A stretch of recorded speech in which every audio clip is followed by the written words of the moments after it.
Hello everyone, आप सभी को मेरे चैनल यूपी पूनम ब्लॉग में स्वागत है। कैसे हैं आप सब? आशा करती हूँ आप लोग अच्छे होंगे। तो हम लोग भी अच्छे हैं। तो फ्रेंड, अगर आप मेरे चैनल पे नए हैं तो प्लीज़ प्लीज़ मेरे चैनल को सब्सक्राइब ज़रूर कर लीजिएगा। तो देखिए, मैं यहाँ पर महुआ इसको पीस रही हूँ और शाम के बज गए हैं, अभी 5:30 बज रहे हैं। तो ये महुआ है, इसको मैं अच्छी तरह से पहले धुल ली थी। खूब कई कई बार इसको धुला जाता है और धुलने के बाद इसको भिगो दिया जाता है। तो मैं इसे धुल ली थी और इसको भिगो दी थी, और भिगोने के बाद फिर मैं इसको पीस रही हूँ। इसको सील पर ही मैं पीस रही हूँ, क्योंकि लाइट नहीं है। तो लाइट जब नहीं रहता है तब मैं कोई भी, जैसे मसाला हुआ या कुछ भी हुआ, तो मैं ऐसे सील पर ही पीस लेती हूँ। तो इस समय लाइट चली गई है तो ज़्यादा लेट हो जाता है, इसीलिए मैं इसको सील पर पीस रही हूँ। तो ये महुआ बहुत लोगों को शायद नहीं पता होगा महुआ क्या होता है। तो जो तीन छठ में लोग खाती हैं, मतलब खाती हैं, व्रत रहती हैं, उसी को वही वाला ये है। और इसकी लोग पूरियाँ बनाते हैं बहुत पसंद से, मतलब बहुत लोग इसको बहुत ज़्यादा पसंद करते हैं। जिसको मीठा पसंद रहता है वो बहुत ही इसको मतलब पसंद से खाते हैं। तो मैं आज वही पूरियाँ इसकी बनाऊंगी। और इसको देखिए, पीसने के बाद इसको गूँथा जाता है, क्योंकि ये पीसने के बाद बहुत एकदम गीला हो जाता है। तो इसको मतलब उस तरह से पूरियाँ नहीं बनती है।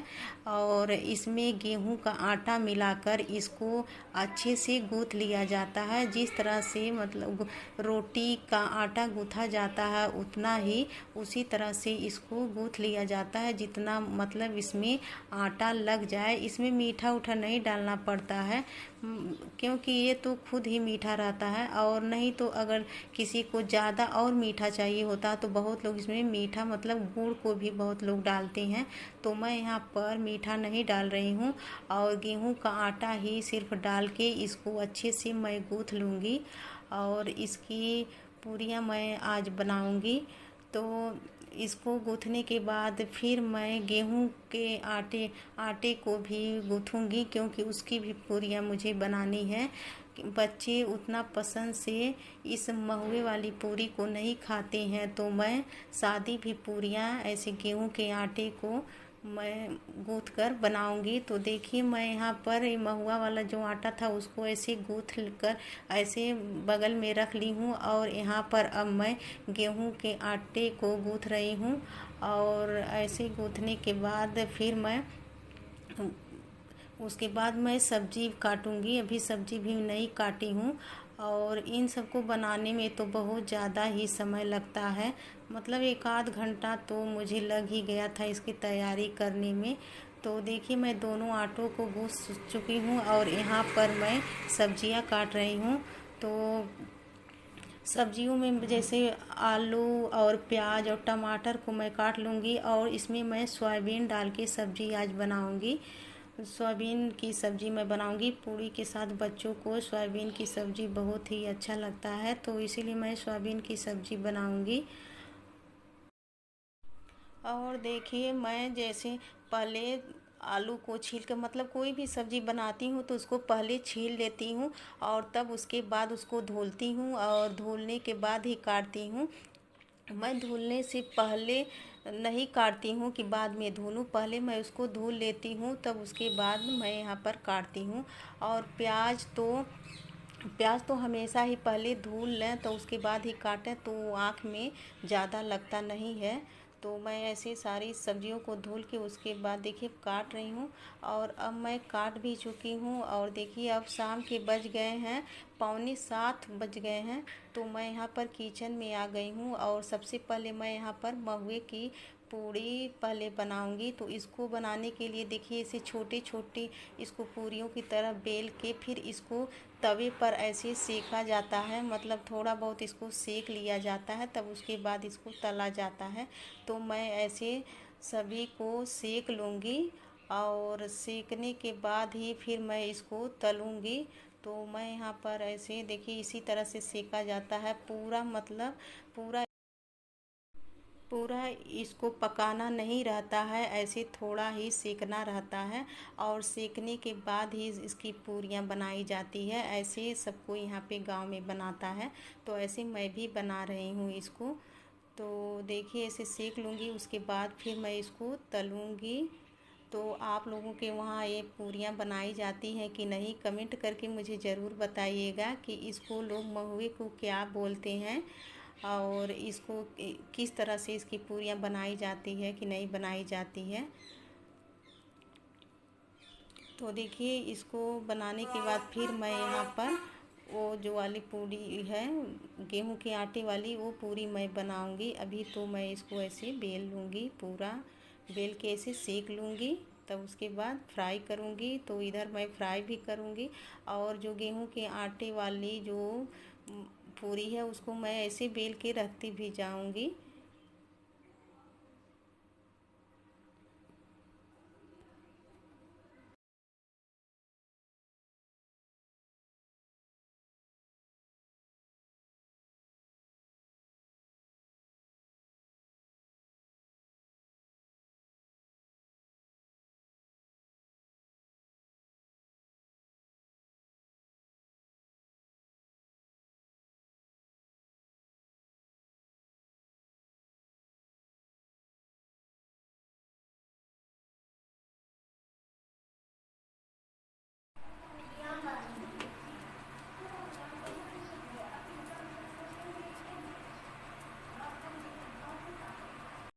और अब मैं सारी पूरियों को देखिए सेक चुकी हूँ।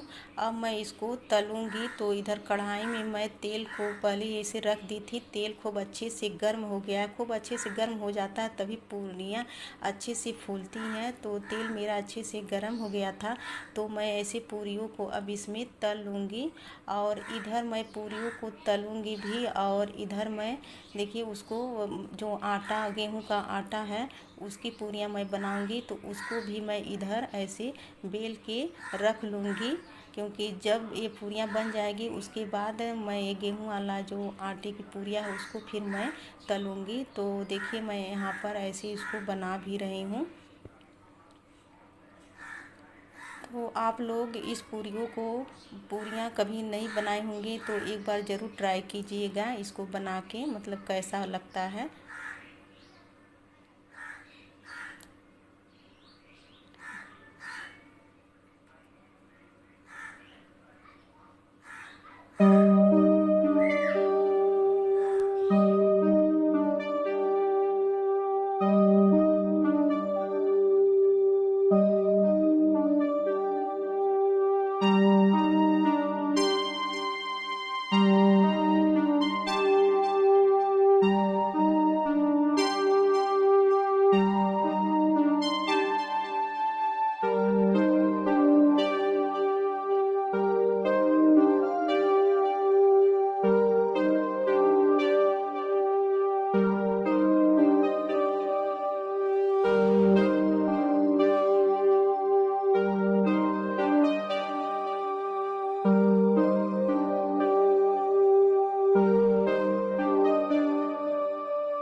तो देखिए मेरी सारी पूरियाँ महुए वाली पूरियाँ बन चुकी हैं।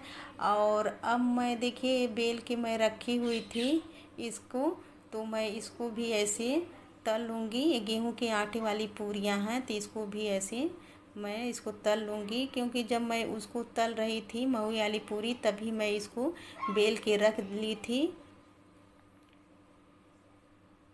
तो इसको बनाने के बाद फिर मैं इसमें बनाऊंगी सब्जी, इसी कढ़ाई में मैं बनाऊंगी।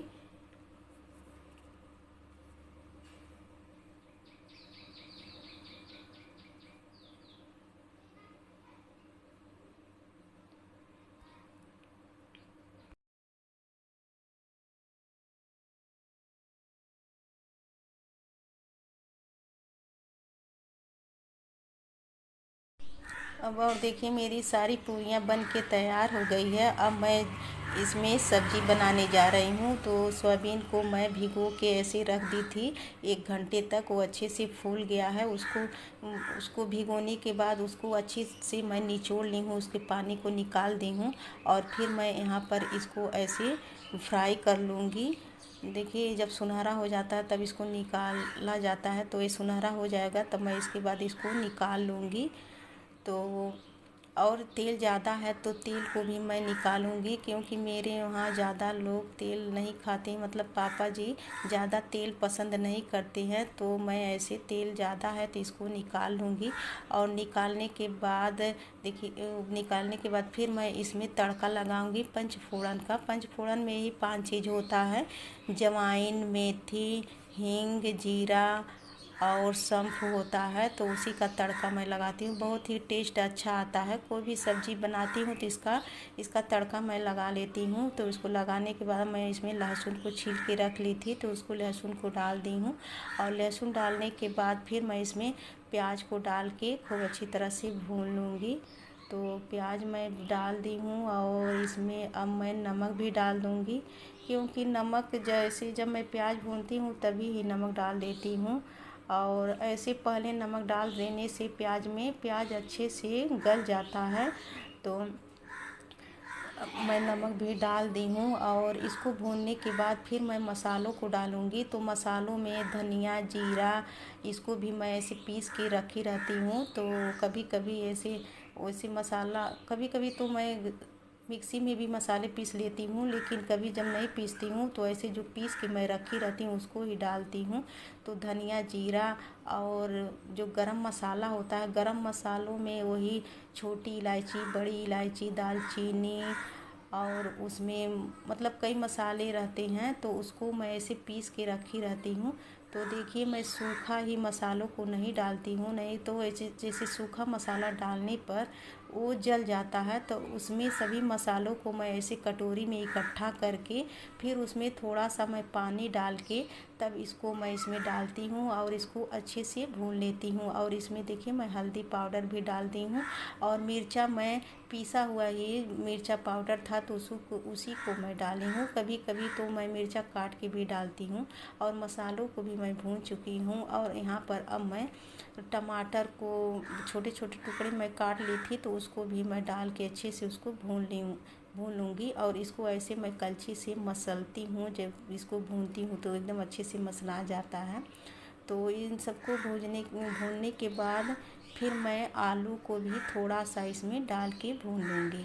और मैं इसमें थोड़ा पानी डाल के इसको ढक दूँगी, ज़्यादा पानी नहीं डालूँगी क्योंकि मुझे ज़्यादा रसदार सब्ज़ी नहीं बनानी है, मतलब वैसे थोड़ा बहुत रसदार रहेगा, सूखा ही सब्ज़ी रहेगा। तो मैं इन सबको ऐसे सोयाबीन भी अब डाल दूँगी और डालने के बाद इसको अच्छी तरह से चला के फिर मैं इसको ढक दूँगी और बीच में 1-2 बार चला के फिर जब ये अच्छे से मतलब पक जाएगा तो इसको मैं उतार। और अब खाना मेरा तैयार हो चुका है और आप लोग सोचते होंगे मैं इस वाले प्लेट में खाना क्यों निकाली हूँ। तो ये पितरपक्ष चल रहा है, तो पितरपक्ष में मतलब जो इस दुनिया में नहीं रहते हैं उन्हीं की पसंद का खाना बनाया जाता है। और उनके बेटे को ही दोनों टाइम सुबह और शाम में खाना रखना रहता है। तो मैं महुए की पूरी इसीलिए ही बनाई हूँ क्योंकि अंशु के डैडी को बहुत ही पसंद था ये महुए की पूरी। तो उन्हीं के पसंद से पूरा पितरपक्ष में मतलब हर एक दिन उन्हीं के पसंद का खाना बनाया जाता है, तो इसीलिए मैं बनाई हूँ। और उनके बेटे को ही खाना रखना रहता है ले जाकर। तो ये मेरा बेटा अंशु है, ये दोनों टाइम ही खाना रखता है ले जाके। तो ये रात हो चुका है, 8:30 बज चुका है, तो मेरी मम्मी जी भी साथ में हैं। तो ये सब मैं जब करती हूँ तो अपने दिल पे पत्थर रख के करती हूँ कि ऐसा दिन भगवान किसी को ना दिखाए, कि ऐसा दिन किसी की ज़िंदगी में आए। मैं सोचती हूँ काश वो हम लोगों की ज़िंदगी में होते। उनकी पसंद का खाना मैं बनाती हूँ तो मुझे बहुत ही दुख